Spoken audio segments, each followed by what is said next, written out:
Olá pessoal, tudo bem? Hoje nós vamos falar sobre os membros fantasmas, aquela situação em que as pessoas sentem desconforto, dor num membro que já foi amputado, que ela perdeu por alguma razão. E aqui vem uma pergunta que é sempre feita na seguinte situação: o que acontece com os meridianos energéticos quando os membros são amputados, seja ele da perna, do pé, da mão, do braço? O que acontece com o meridiano ali?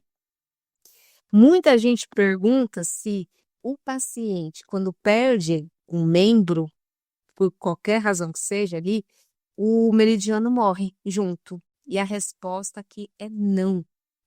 O corpo, ele é muito, muito resiliente. É uma unidade energética biológica e assim, totalmente compensatória ali. Existe algo bem interessante que é chamado de compensação simétrica. Então, você vai pensar ali no seu corpo como uma rede elétrica bem inteligente, que quando um cabo de alta tensão de um lado desse corpo seu é cortado, o que acontece? O lado oposto, ele acaba assumindo a carga para manter o sistema vivo. Então, o meridiano do lado íntegro começa a trabalhar por dois. A gente pode dar um exemplo ali que, por exemplo, na psicologia, por Adler e Vygotsky, eles falam que quando nós nos sentimos limitados, por exemplo, focamos numa outra área para buscar equilíbrio. O que eu quero dizer com isso? A pessoa, quando às vezes se sente inferior ou limitada em um aspecto físico, social ou cognitivo, ela compensa em outra área para superar essa frustração e dessa forma se regular e buscar o equilíbrio dela. Na medicina chinesa, a relação de compensação também acontece aí para os meridianos. Esse esforço extra que um meridiano acaba tendo, né, já que o lado oposto muitas vezes sofreu um prejuízo, é que surge o que a gente chama de desequilíbrio energético. Então, o meridiano do lado oposto assume o papel dos dois.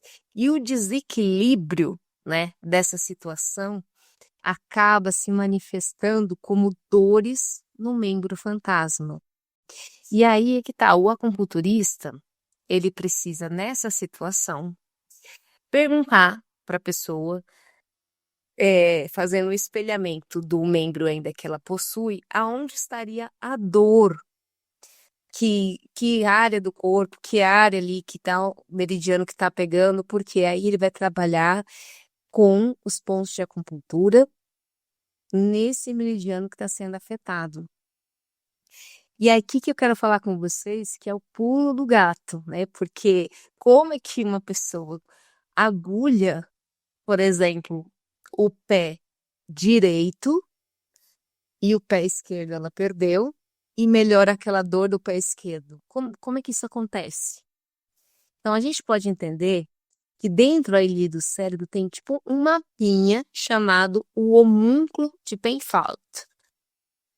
Mesmo que você perca a perna física, a casa daquela perna, ela, como se fosse assim, ela continua ali residindo no córtex cerebral da pessoa, só esperando por estímulos.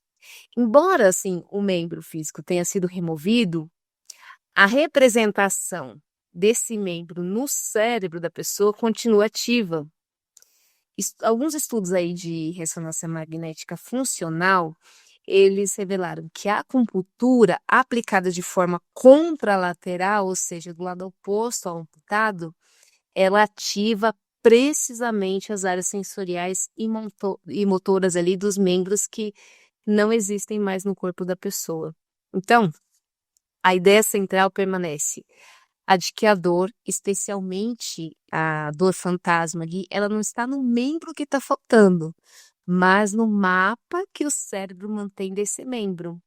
Então, o termo técnico, tá? Que falando de uma forma mais técnica aqui, chama-se reorganização cortical. A agulha, ela assim, o que que ela vai estar fazendo, né, para quem quer entender de uma forma mais profunda? É como se fosse um código de entrada do software cerebral, tá?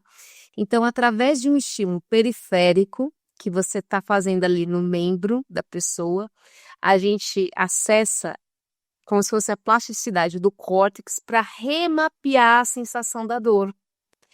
Isso prova que a medicina chinesa atua na dor fantasma de uma forma mais integral, tá? Ela acaba atuando de uma forma em que reequilibra, remaneja aquela, vamos dizer, aquela situação que eu falei anteriormente, energética do meridiano que está trabalhando por dois. Ela consegue reequilibrar o indivíduo e dessa forma aliviar o passado fantasma do membro. Mas aí vem outra pergunta aqui para vocês. E quanto aos órgãos, né? Porque é outra pergunta que me fazem muito.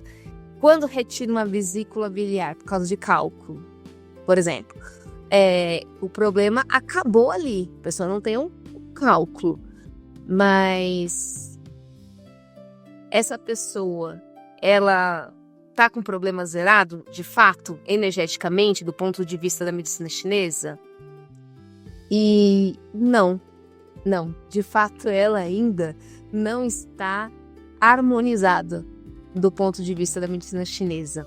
Muitos pacientes continuam tendo, às vezes, enxaquecas terríveis nas têmporas, né, e na nuca, após a cirurgia e da retirada da vesícula, mesmo retirando a vesícula. Por quê? Eu tô falando isso porque o meridiano de vesícula biliar, ele percorre essa região de têmporas e região da nuca também, tá? E o que que você fez? Você retirou a estrutura física. A bolsa vesícula foi embora, mas o trajeto energético continua lá. Então, retirando o órgão, você não retira o trajeto energético, tá? Se esse trajeto energético ele estiver obstruído ou estiver em desequilíbrio, a dor que ela tem de enxaqueca vai continuar, porque o meridiano está em desequilíbrio. Então, a cirurgia, o que acontece? Ela é excelente, porque ela devolve ali a saúde orgânica, física para a pessoa, né? Ela vai, aqueles sintomas que ela tinha com os cálculos na vesícula, ela não vai ter mais. Mas nem sempre, se a pessoa não tiver uma reeducação alimentar, um reequilíbrio, ela mesma não precisa nem ser necessariamente com acupuntura, nem sempre ela vai ter um equilíbrio energético novamente, só porque retirou a vesícula biliar. E é por isso que é indispensável, é muito importante mesmo, num pós-operatório, a pessoa fazer a acupuntura, né? Muita gente fica com medo, né, de fazer a acupuntura. Lógico que você não vai fazer uma acupuntura em cima da cicatriz, você vai observar o estado de saúde e vitalidade de uma pessoa num pós-operatório. Não são todos os pontos que você pode utilizar, mas sim, você pode ajudar o reequilíbrio na recuperação da pessoa. É sempre um olhar individualizado. E pegando aqui o gancho das cirurgias, é importante a gente ter sempre em mente que todo o processo cirúrgico que gerou uma cicatriz, então, todo o processo, tá, gente? Cirúrgico que tem cicatriz na pele, houve ali um interrompimento energético no local. Portanto, cicatriz é igual a bloqueio energético. E isso pode gerar uma falha da circulação de energia. Então, consequentemente, dores na região da cicatriz pode acontecer. Por exemplo, e assim, isso eu não estou falando num pós-operatório de pouco tempo, tipo, muito tempo depois da cirurgia. Eu tive algumas clientes com essa situação. Então, por exemplo, ela tinha dores na região torácica e muito próxima à região da dor que ela tinha ali, ela tinha uma cicatriz porque foi retirado um cisto, né? Bom, o trabalho em si era, além de promover o equilíbrio dela, né, que ela tinha outras questões, mas era trabalhar na cicatriz energética, na cicatriz ali física, para fazer a movimentação energética. E aí, como é que você trabalha diversas formas, né? Você pode fazer circular o dragão, que é você coloca as agulhas ao redor ali da cicatriz, você pode usar sementes, você pode usar cristais radiônicos, você pode usar stipper, magneto. O importante é você ajudar na circulação ali da cicatriz e nunca em cima da cicatriz, sim, sempre em volta. Outra situação que aconteceu era de uma senhora que ela tinha uma dor no abdômen inferior e ela já tinha ido ao médico investigar se ela tinha algum problema de bexiga, se ela tinha algum problema no útero, enfim, ela já tinha feito uma série de exames, uma série de investigações e não descobria a origem da dor que ela sentiu desconforto na região do abdômen inferior. E ao fazer a acupuntura, ela foi por essa razão, ali tinha uma cicatriz bem profunda e, vamos dizer assim, eu não vou estar sabendo dizer o termo técnico, mas assim, mais densa, assim, bem pregada, que não é o termo certo, né? Nessa região, uma cicatriz que ela falou que deu um problema, que não tinha cicatrizado tão bem. Então, era uma cicatriz até que bem exposta, não tava aquela cicatriz bonitinha, né? Exposta assim, a pele, né? Você percebia bem a marca da cicatriz. Bom, aí o que a gente fez foi trabalhar exatamente essa questão da cicatriz dela e ela melhorou. Na verdade, passou as dores dela, né? E ela nunca mais precisou estar retornando aí para fazer a acupuntura por esse motivo. Geralmente, tá? Para você trabalhar na cicatriz, é em torno de umas 4 sessões que você melhora. E sim, depois de um tempo, pode acontecer de ocorrer um bloqueio energético novamente, por N razões, tá? Mas assim, geralmente umas 4 sessões isso já melhora bastante. Gente, eu quero agradecer aqui vocês. Muito obrigada pela atenção. Deixem as suas dúvidas, suas perguntas e até a próxima, pessoal.